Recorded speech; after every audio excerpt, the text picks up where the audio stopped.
मुस्लिम education committee Sangli या संस्थेवर प्रशासक नेमण्यात यावा यासाठी गेल्या अनेक महिन्यांपासून सातत्याने पाठपुरावा सुरू असूनही प्रशासनाकडून कोणतीही ठोस दखल घेतली जात नसल्याचा आरोप करत संस्थापक अब्दुल रहमान भाई विडीवाले यांचे नातू अफ्फान नदाफ यांनी सांगली जिल्हा वक्फ बोर्डात अधिकाऱ्यांना निवेदन देत 8 दिवसात मागण्या मान्य न झाल्यास मोठ्या जनआंदोलनाचा इशारा दिला आहे। यावेळी त्यांनी आरोप केला की संस्थेचे संचालक मंडळ मागील तारखांच्या बनावट सभासद नोंदणीच्या माध्यमातून मिरजेतील एका राजकीय व्यक्तीला अध्यक्षपदावर बसवण्याचा डाव आखत आहेत। असा प्रकार झाल्यास हा संपूर्ण डाव हाणून पाडण्यासाठी रस्त्यावर उतरून तीव्र आंदोलन छेडण्यात येईल असा इशाराही त्यांनी दिला आहे। संस्थेमध्ये मोठ्या प्रमाणात भ्रष्टाचार, गैरव्यवहार आणि संस्थेची आर्थिक व प्रशासकीय नासधूस सुरू असल्याचा आरोप करत संस्थेच्या विविध जागांची पाहणी करण्यात आल्याचे त्यांनी सांगितले। मुस्लिम एज्युकेशन कमिटी ही शिक्षणासाठी स्थापन झालेली संस्था असून काही लोकांनी स्वतःच्या स्वार्थासाठी आणि राजकीय अड्डा निर्माण करण्यासाठी संस्थेचा वापर सुरू केल्याचा गंभीर आरोपही यावेळी करण्यात आला। तसेच या मागणीसाठी आता सांगली शहरासह गटातील अनेक लोक जागरूक होत असून मोठ्या प्रमाणात एकत्र येत आहेत। सर्व समाजबांधव, माजी विद्यार्थी, पालक आणि नागरिकांना सोबत घेऊन एक मोठे जनआंदोलन उभे करण्यात येणार असल्याची माहिती अफ्फान नदाफ यांनी यावेळी दिली।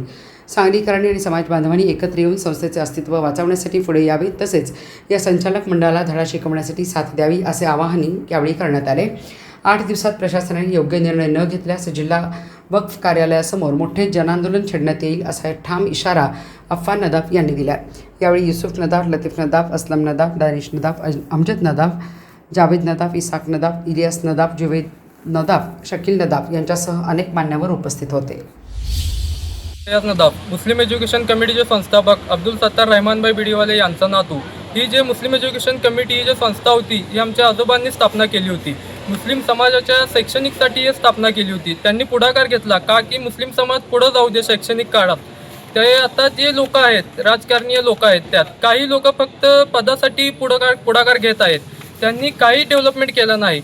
आता तुम्ही संस्थेची अवस्था बघितला तर अशी झालेली आहे, त्याची बाथरूम बघा जाऊन, तुम्ही एकदा व्हिजिट करा सगळीजण, सांगलीची सगळी शहरातली सगळी माणसं एकदा बघा जाऊन।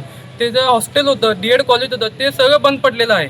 ही माणसं काहीही केलेलं नाहीत, फक्त पदासाठी पुढाकार घेत आहेत। आम्हाला पद पाहिजे, आम्हाला अध्यक्षपद पाहिजे अशी ते ह्यासाठी फक्त त्यांनी पुढाकार घेतले आहेत। आता आम्ही वक्फ जिल्हा अधिकारी कार्यालयात 8 ते 6 वेळा निवेदन दिलं आहे, त्यांचं सुद्धा त्यावर काहीही रिप्लाय नाही आहे। आता आम्ही अनेकदा त्यांना निवेदन देत आहेत, अर्ज देत आहेत की तुम्ही यावर कठोर कारवाई करावी।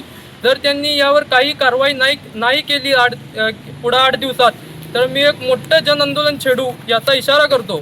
आणि अशी एक गोष्ट आहे की सांगली आता जे ट्रस्टीचे लोक आहेत त्यांनी काही राजकारणीय माणसाला, मिरजेतली राजकारणीय माणसाला पुढाकार घेत आहेत, घडामोड करत आहेत त्याला अध्यक्षपद द्यायसाठी। आणि आम्ही सांगली शहरातली सर्व सामान्य माणसं हे आव्हान करतो, जर त्याला काही घेतलं आणि त्या माणसाला काही पुढाकार दिला, त्याचा यात काही रोल नाही आहे, तरी पण त्याला अध्यक्षपद द्यायचं ठरलेलं आहे असं आम्हाला कळालेलं आहे। जर त्यात काही घेतलं आम्ही सर्व माणसं रस्त्यावर उतरू आणि त्याला ते काही घडू देणार नाही आम्ही, याचं आव्हान करतो। हे जन आंदोलनाचा इशारा सुद्धा आम्ही जिल्हा अधिकारी कार्यालयात दिलेला आहे। आता आम्ही थोड्या दिवसात जन आंदोलन 100% करणार आणि यात काही माघार घेणार नाही। 100% आम्ही सगळी माणसं रस्त्यावर उतरणार। आता थांबतो। जय हिंद, जय महाराष्ट्र।